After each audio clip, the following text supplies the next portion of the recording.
you can do what I like to do, which is like kind of have selective push. Meaning that if you use Pro MB from FabFilter, there's actually the advanced mode button on the range that you select. And if you notice, there's actually a button that's called free. And it's not Freebird, it's free range. Really important factor about this is that you can now tell it to trigger based off of another frequency range not related to the one that you're affecting. So let's say that you wanted the snare to have a little more thump in the master. You could actually say, well, the thump is in this range, but the crack of the snare, the audible part of it, is actually much higher in the range, not even close to where the thump is. So I can't just put a transient designer and hope it will get that one spot that has nothing to do with the one that we can normally hear pretty easily. So with the free range mode, let's say that you wanted the snare to pop. Let's say that you've enhanced the low end, but now it's starting to feel like the snare just doesn't have enough thump to it as well.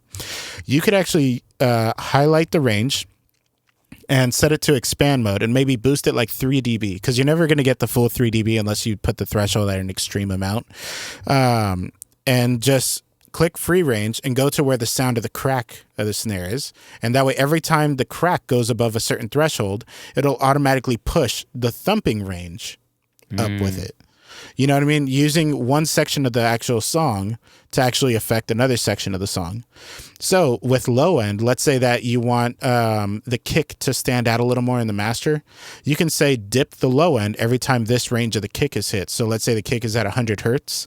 You can say everything below 40 hertz gets dipped down every time the kick hits.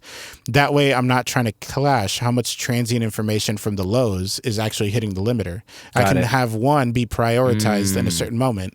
Let's say that I love that. the bass is actually needing a little bit of love on a certain solo part. You can automate to where it's like, oh, when it goes up in this range and he goes up on the scales, right? Like he's up on that fretboard, he's doing the bass solo, but because he's up on the fretboard, maybe it just doesn't have as much presence in the lows.